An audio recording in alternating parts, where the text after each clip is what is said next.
저희가 삶을 살아갈 때에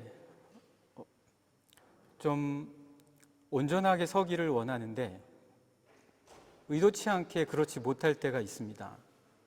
뭔가 다 잘 신경 쓰며 꼼꼼히 한다고는 하지만 뭔가 내 노력 바깥에 있는 경우에 있는 것들이 있어서 우리가 잘 못하게 될 때가 있습니다.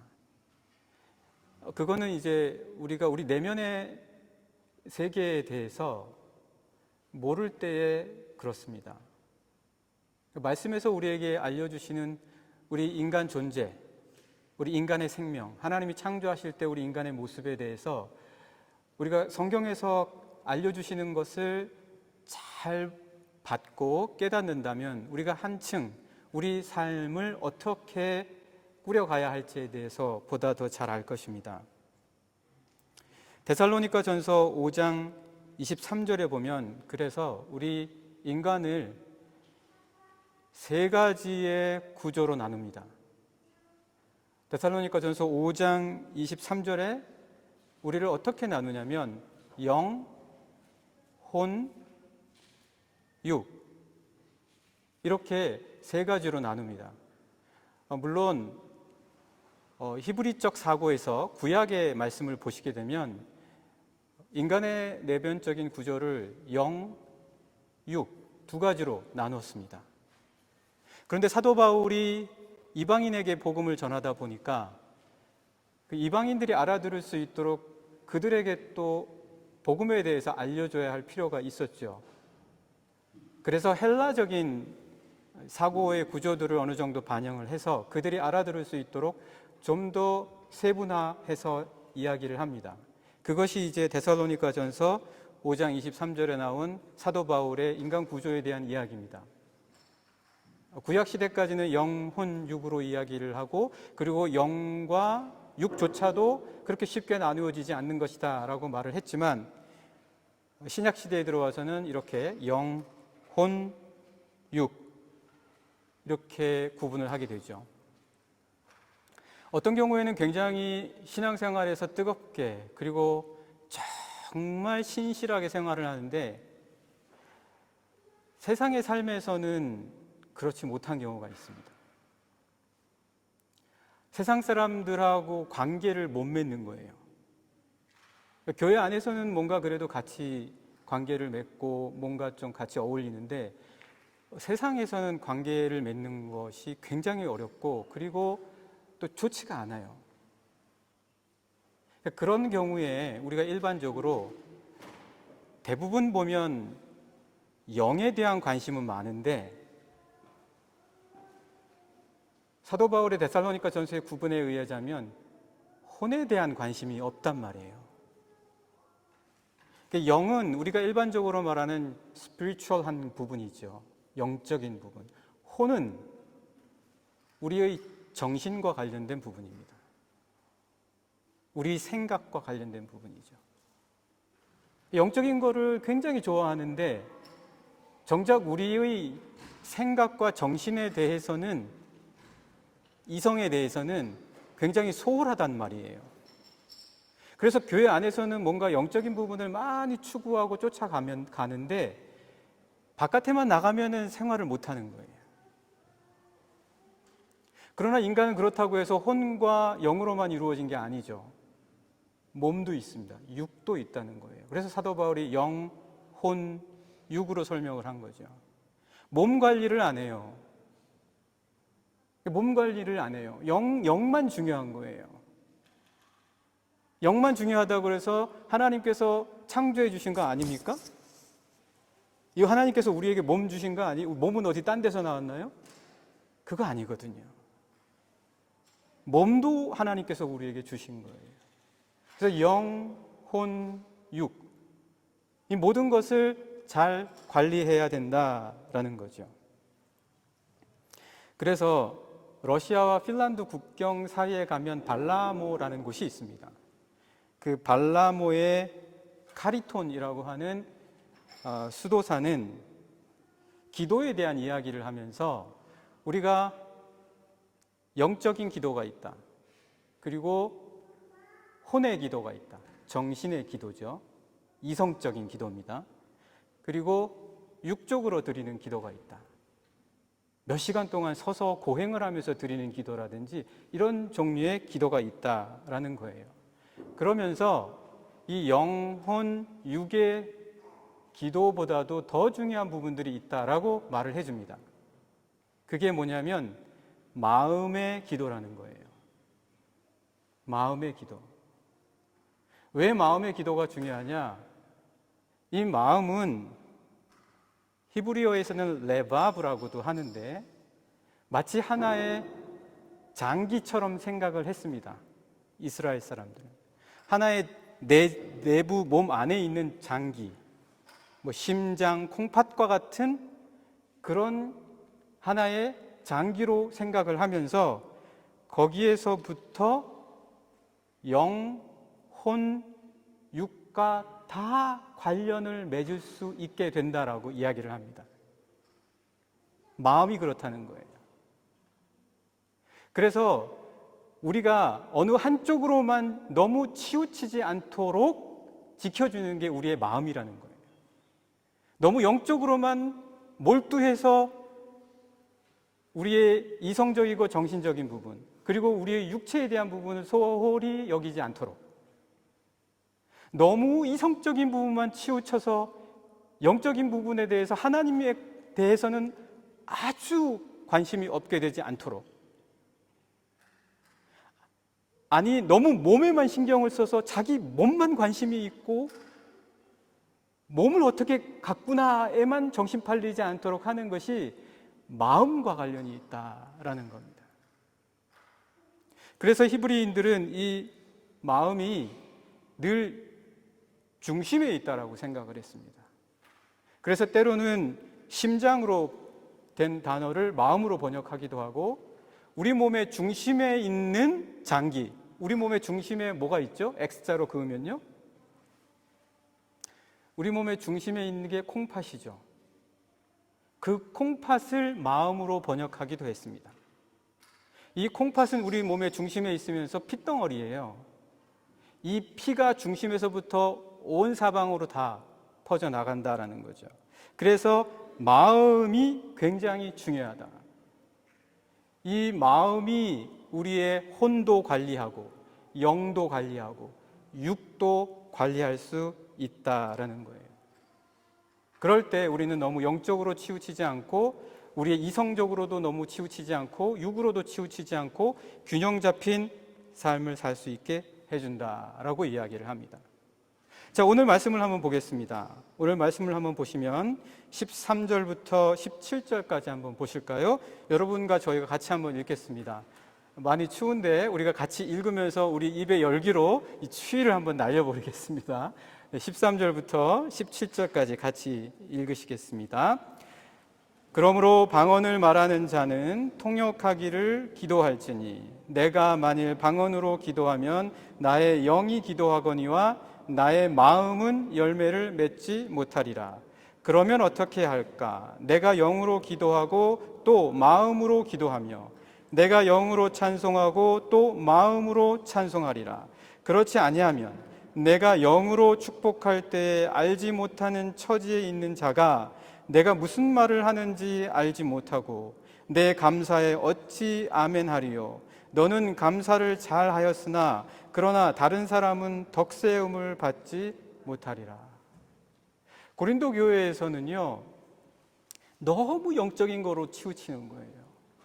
이 영적인 것이 좋다 하니까 공중 예배 때 나와서 기도할 때도 방언으로 기도하고 서로 말씀을 나눌 때도 방언으로 이야기하고, 또 그 당시에 고린도 교회는 찬송도 방언과 같은 다른 언어로 찬송하는 영적 찬송이 있었다라고 합니다. 그런데 예배를 다 드리고 나서는 뭔 말 했는지 서로 알지도 못하는 거예요. 그게 무슨 소용이 있냐라는 거예요. 그게 어떤 유익이 있냐라는 거예요. 교회를 세우기 위해서 우리가 이제 2023년부터 큐티 그룹을 각 그룹으로 나누어서 함께 말씀을 나누려고 합니다. 여기서 말씀드리는 이 예언이 앞일을 얘기하는 것이기도 하지만 우리가 같이 앞에 서서 말씀을 나누는 것이다 라고 지난 시간에 이야기 드린 것처럼, 때문에 우리는 영적인 것을 치우치다 보면 자기의 덕을 세워서 자기의 영적인 만족은 있을지 몰라도 우리가 서로 덕을 세우며 세워줄 수 있는 말씀 나누기에 소홀히 될 수 있기 때문에 우리 믿음의 공동체는 항상 말씀을 나누는 예언을 사랑하고 사모하는 큐티 그룹 안에서 서로 앞에 나와서 아니면 어느 자리에 있든지 서로 자기가 은혜 받고 감동받은 것을 함께 고백하며 함께 들어주고 이야기해 줄 수 있는 그런 믿음의 그룹이 너무너무 소중하다라는 것입니다. 그것이 우리의 마음의 내적인 구조를 튼튼하게 세워준다라는 거예요. 이 구조를 튼튼히 세우지 못하니까 한쪽으로만 자꾸 치우쳐지게 되는 거예요. 건강한 신앙생활을 못하는 거예요. 건강한 사회생활을 못하는 거예요. 한편으로는 사회생활은 되게 잘하는데 하나님과의 관계는 전혀 못하고, 또 한편으로는 하나님과의 관계는 굉장히 깊다고는 하지만 사회생활을 전혀 갖지 못하는 그런 일들이 벌어지게 된다라는 거예요. 건강하지 못한 모습이 된다라는 거죠. 그래서 항상 예언하기를 힘쓰라라고 사도 바울이 이야기해 줍니다. 왜냐하면 이 예언이야말로 우리의 마음의 구조를 탄탄히 해주기 때문이다라는 것입니다. 사랑하는 영락의 성도 여러분, 여러분들의 마음의 구조는 지금 어떻습니까? 여러분의 마음의 구조가 여러분의 영적인 부분과 그리고 여러분의 정신과 이성적인 혼의 부분, 그리고 여러분의 육체의 부분을 잘 관리해주고 있습니까? 아니면 지금 한쪽으로만 과다하게 치우치고 있습니까? 그래서 오늘 13절에도 보시면, 그러므로 방언을 말하는 자는 통역하기를 기도해야 된다. 왜 통역하기를 이야기하라는 겁니까? 방언으로 그치지 말고 그것을 예언으로까지, 말씀으로까지 바꿀 수 있어야지 된다라는 겁니다. 말씀의 고백과 말씀의 감동과 말씀의 은혜를 받은 부분으로까지 이어나가지 못하면 방언으로 아무리 이야기해도 그 영적인 삶의 유익이 내 생각과 마음의 부분에까지 유익을 줄 수 있지 못하다. 하나님과는 홀리 하는데 내 인간적인 관계와 사람들과의 관계는 그렇지 못하면 그것이 정말 하나님과의 관계가 홀리한 것입니까? 그러면서 14절에도 그래서 사도 바울은 이렇게 이야기합니다. 내가 만일 방언으로 기도하면 나의 영이 기도하거니와 내 마음은 열매를 맺지 못하지 않냐. 내 마음은 지금 영으로만 치우쳐서 하고 있지 내 혼과 육은 아무런 유익이 없지 않냐. 15절의 말씀에서도 그러면 어떻게 할까? 그래서 자기는 이렇게 하겠다고 이야기합니다. 내가 영으로 기도하지만 또 내 마음으로도 기도하고 내가 영으로 찬송할지라도 또 마음으로도 찬송하겠다. 영뿐만이 아니라 혼, 육까지 내가 하나님을 찬송하고 또 사람들과의 깊은 관계에 들어가도록 노력하겠다라는 그런 이야기죠. 그렇지 않으면 16절에 영으로 축복하면서 영으로 말을 한다 할지라도 그거를 이해할 수 없는 사람과의 관계 속에서는 어떤 유익도 줄 수가 없다. 그리고 17절에 너는 아무리 감사하고 너는 아무리 좋을지 모르지만 다른 사람은 어떠한 덕도 받지 못할 것이다. 그렇게 이야기해 주고 있습니다. 사랑하는 영락의 성도 여러분, 오늘 우리가 예언의 공동체로 서라. 우리의 마음에서부터 이어지는 우리 내면의 구조가 균형 잡히게 골고루 세워질 수 있도록 말씀을 사모하시는 영락의 모든 성도님들이 되시기를 간절히 축복합니다. 그래서 내 마음이 영적인 부분뿐만 아니라 이성적인 정신적인 혼의 부분 그리고 육의 부분까지도 잘 관리하실 수 있는 여러분이 되실 줄 믿습니다. 자, 이제 우리가 두 번째로 한번 들어가 보겠습니다. 여러분, 기적과 신비 있잖아요. 꿈을 꾸었고 신비한 체험을 하게 됐다. 물론 이것이 굉장히 우리의 신앙의 삶에 큰 도전도 주고 그리고 굉장히 유익이 됩니다. 그러나 이 기적과 신비는 우리의 내면을 제대로 다루지를 못해요. 우리 내면을 제대로 다루지 못한다라는 거예요. 이 기적과 신비는 굉장히 우리를 환호하게 만듭니다. 굉장히 흥분되게 만들어요. 굉장히 감동하게 만들어요. 그런데 이게 믿음 안에서 잘 이어지지 못하면 공허하게 된다는 거예요. 공허하게 돼요. 예수님께서 오병이어의 기적을 베푸신 이후에 많은 무리들이 예수님을 엄청나게 쫓아와요. 그때 예수님께서 뭐라고 말씀하십니까? 너희들이 나를 믿음으로 말미암아 따라오는 게 아니라 떡 때문에 따라오는 거다. 떡 때문에 따라오는 거다. 달라스 윌라드라는 신학자는 그래서 이렇게 얘기합니다. 극적인 것일수록 덜 성숙한 것이다. 극적인 것을 추구할수록 덜 성숙한 것이다. 라고까지 이야기합니다. 여러분, 우리가 타종교에서도 보면은요, 굉장히 신비적인 체험을 통해서 사람들에게 감동을 주려고 해요. 굉장히 환상과 기묘한 현상들을 통해서 감동을 주려고 해요.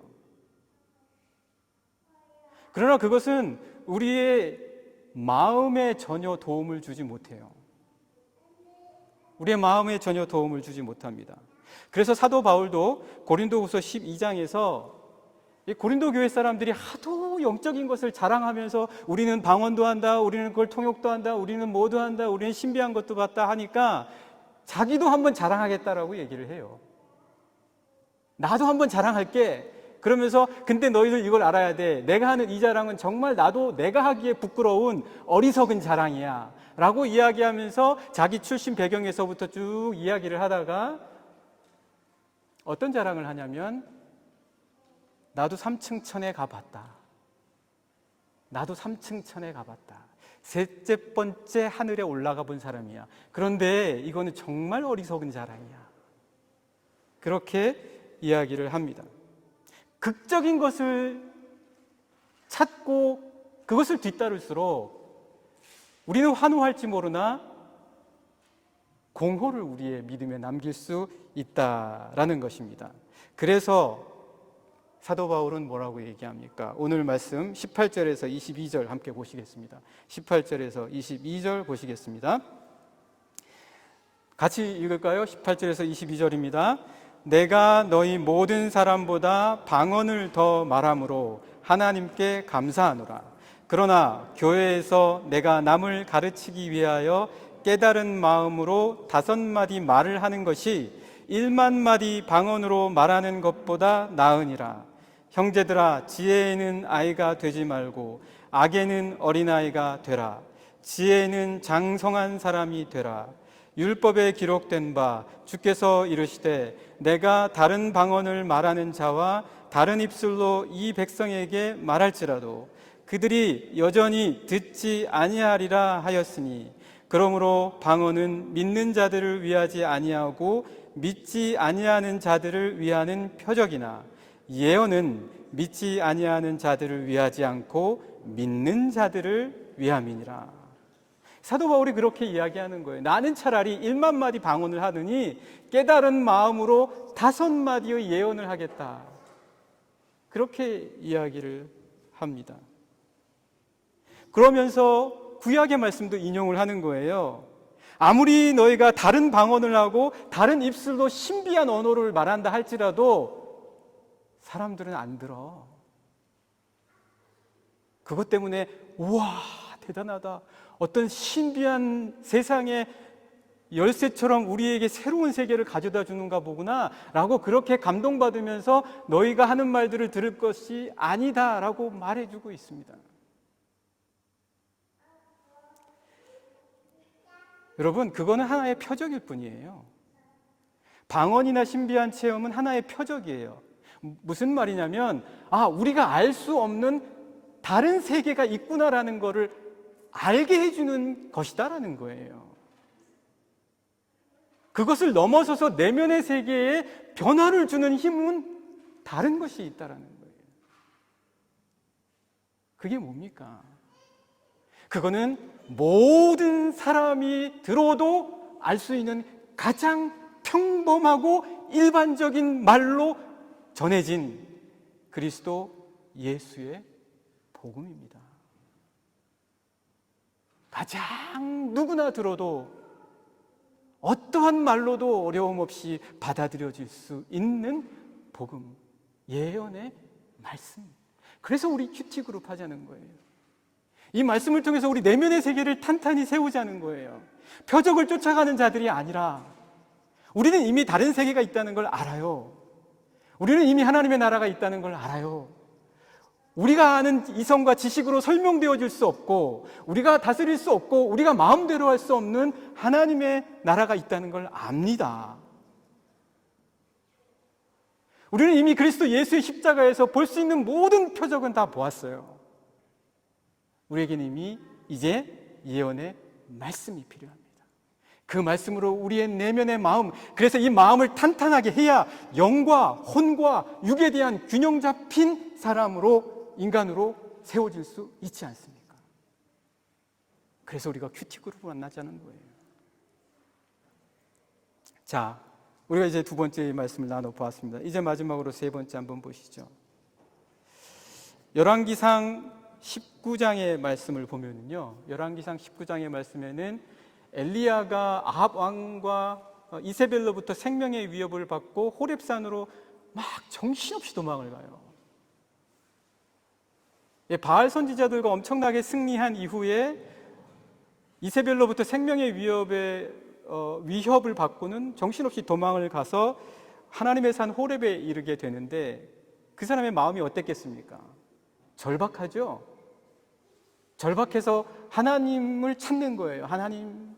하나님의 뜻이 도대체 뭔데 제가 이런 일까지 했는데 왜 생명의 위협을 받아야 합니까? 그래서 하나님을 찾는 거죠. 그때 그에게 놀라운 일들이 벌어져요. 막 광풍이 부는 거예요. 어마어마한 세찬 바람이. 그런데 엘리야가 어떻게 이야기합니까? 그 강풍 가운데에도 하나님이 계시지 않았다. 또 어떤 일이 벌어집니까? 지진이 막 일어나는 거예요. 땅이 막 들썩이고, 야, 이 가운데 하나님이 나타나시나 보다. 근데 그 가운데에도 하나님이 계시지 않았다. 그가 하나님을 만난 것은 언제입니까? 세미한 음성을 통해서였습니다. 그때 그 세미한 음성을 히브리어로는 두 가지 단어로 표현해 주고 있어요. 세미한 음성을 두 가지 단어로 표현해 주는데 다맘 그리고 다크라는 히브리어입니다. 다맘, 다크. 이 다맘이라는 거는 뭐냐면요, 고요라는 뜻인데 그냥 고요가 아닙니다. 그냥 고요가 아니라 떠들썩하고 시끄러운 광풍과 같은 것을 고요하게 만드는 힘이에요. 그냥 고요한 게 아니라 떠들썩하고 요란 법석 그리고 완전히 시끄러운 이 세상의 어떠한 광풍도 잠재우며 그 요란한 소리들을 그 잠재운 상태에서 그대로 유지시킬 수 있는 고요함, 그게 다맘이에요. 그래서 엘리야가 들었다라고 한 세미한 음성은 지진과 광풍이 없었던 게 아니에요. 그런 상황 속에서도 고요하게 만드는 그 힘을 느꼈다라는 거죠. 그러면 다크는 뭡니까? 이 다크는 더 이상 작아질 수 없을 정도로 작은 거예요. 더 이상 작아질 수 없을 정도로 작은 거. 이게 이 두 단어가 세미한 음성이라고 번역이 됐습니다. 그러니까 시끄러운 광풍과 같은 세상도 고요하게 할 수 있는 그 고요와, 그리고 더 이상 작아질 수 없고 정교해질 수 없을 정도로 아주 작은 게 세미한 것으로 번역이 됐는데, 이게 도대체 뭡니까? 이 가운데 하나님을 만났다라는데 이게 도대체 뭐예요? 자, 이것에 대한 것이 무엇인지 우리가 말씀을 보면서 함께 나누도록 하겠습니다. 23절과 25절까지의 말씀, 여러분과 제가 같이 읽도록 하겠습니다. 같이 모시겠습니다. 그러므로 온 교회가 함께 모여 다 방언으로 말하면 알지 못하는 자들이나 믿지 아니하는 자들이 들어와서 너희를 미쳤다 하지 아니하겠느냐. 그러나 다 예언을 하면 믿지 아니하는 자들이나 알지 못하는 자들이 들어와서 모든 사람에게 책망을 들으며 모든 사람에게 판단을 받고 그 마음의 숨은 일들이 드러나게 되므로 엎드려 하나님께 경배하며 하나님이 참으로 너희 가운데 계신다 전파하리라. 아까 말씀드린 그 세미한 음성의 다맘, 다크는 그러니까 내면을 파고드는 힘입니다. 내면을 파고드는 힘이에요. 우리의 삶 속에서 광풍이 일고 지진이 일고 혼란스러우면요, 내 안으로 들어와서 나를 진정시켜주고 잠잠케 해줄 게 아무것도 없어요. 세상 사람들과의 관계나 또 일과의 관계 속에서는 내가 무언가 해야 되겠다라고 내 생각이 들어가나 내 삶의 내면을 바꾸기 위해서 내 내면으로 들어올 만한 정교한 거는 없어요. 아무리 내가 내 생각으로 내 내면에 대해서 생각할지라도 내 자신 하나 바꾸는 게 너무 어려워요. 내 내면으로 들어와 나를 바꿔줄 만한 게 없단 말이에요. 그러나 엘리야가 들었던 그 세미한 음성, 다맘, 다크는 그러한 광풍과 같은 내 삶의 주변의 요란함 속에서도 나에게 들어와서 나를 고요케 하며, 그리고 내 생각조차도 내 내면 속에 들어와서 나를 바꿀 수 없을 때일지라도 내 안에 들어올 수 있는, 내 내면으로 들어올 수 있는 아주 정교한 힘, 그게 세미한 음성이다. 그래서 사도 바울이 오늘 이 말씀에서 무엇이라고 얘기합니까? 아무리 너희가 방언으로 그렇게 얘기해봤자 알지 못하는 사람들에게는 미쳤다라고 밖에 얘기 못 듣는다.